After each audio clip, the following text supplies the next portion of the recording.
Hallo Erika, wie geht's? Gut, und dir? Mir geht es gut, danke. Könntest du mir bitte helfen? Was siehst du hier?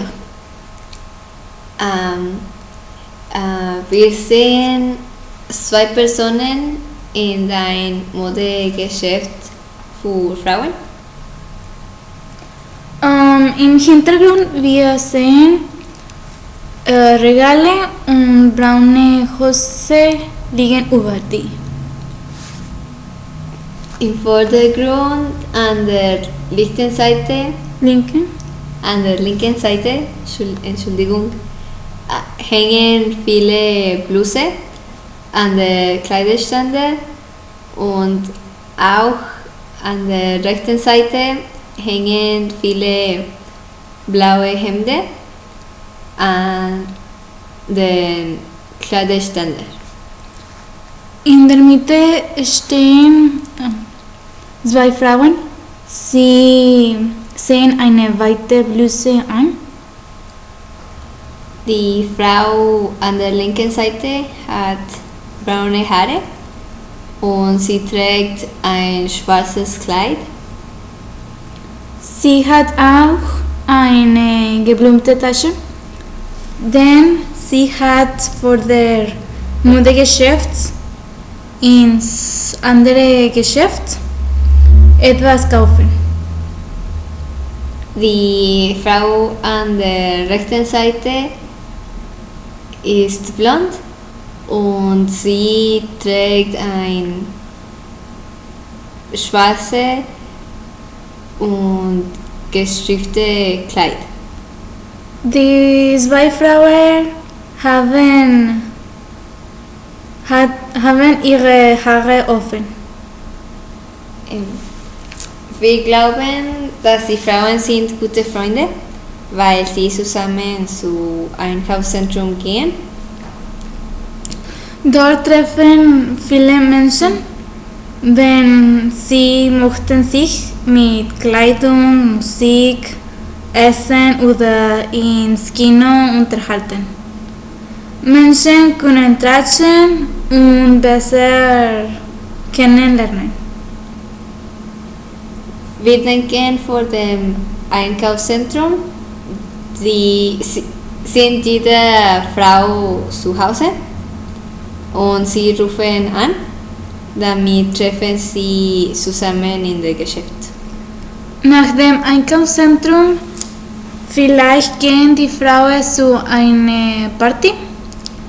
Deshalb tragen sie elegante Kleider.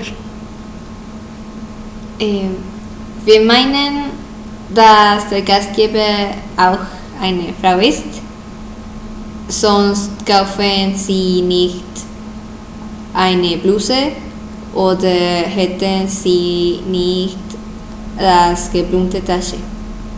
Obwohl die Frauen Kleider mit kurzen Ärmeln tragen, es ist nicht Sommer, weil in das Geschäft lange Hose und Bluse mit langen Ärmeln noch verkaufen. Bestimmt es ist Frühling. Wir glauben, es ist sehr komisch, dass in dem Geschäft die Kleidung sind meistens blau. Wenn alle Optionen sind die gleiche Farbe, denken wir, es ist sehr einfach, dass irgendeine Bluse ist schön. Aber das ist nicht richtig. Jetzt die Modeindustrie ist sehr groß und sehr verschiedene und die Menschen viele Optionen für ein angenehmes Bluse oder Hose hat. Darüber kann man verschiedene Meinungen haben.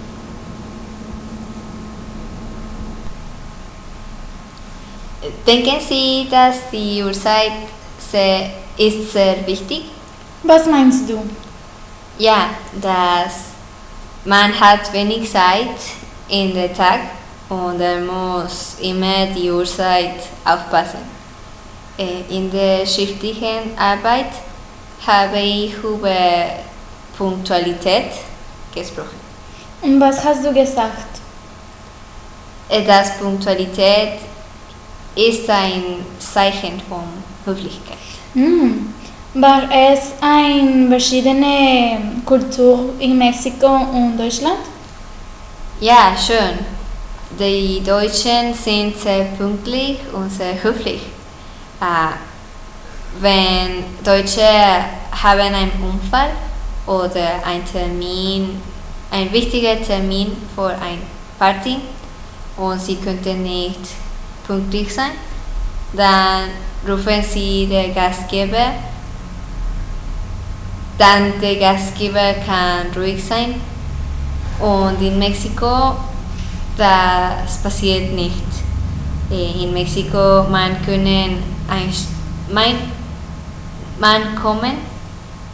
eine Stunde später und sie rufen nicht an. Der Gastgeber hat viele Angst. Wie peinlich. Erika, wie viele Bücher hast du im letzten Jahr gelesen? Ich habe 7 Bücher gelesen. Warum? Ich habe in der schriftlichen Arbeit über die Lesegewohnheiten in Mexiko geschrieben. Die Mexikaner lesen nur 2 Bücher pro Jahr und die Deutschen lesen 15 Bücher pro Jahr. Kannst du es vorstellen? Wirklich? Ich muss dieses Jahr mehr Bücher lesen.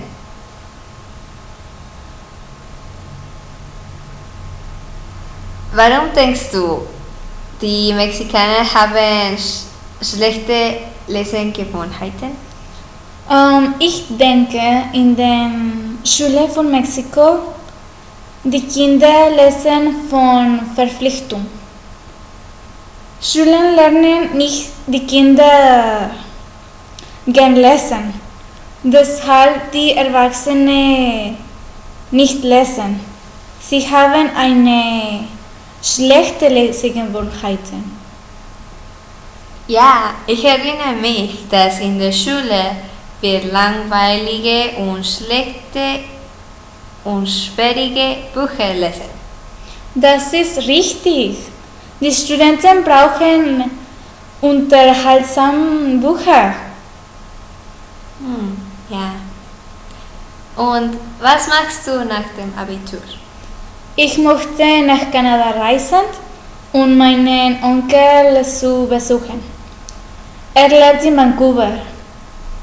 Dann möchte ich Architektur im Tecnológico de Monterrey Universität studieren. Was möchtest du studieren? Ich fühle mich viel Angst, weil was möchte ich studieren, noch nicht weiß. Aber wir haben nur 2 Monate vor dem Abschluss. Doch, wir haben 4 Monate vor dem neuen Schuljahr. Was machst du denn?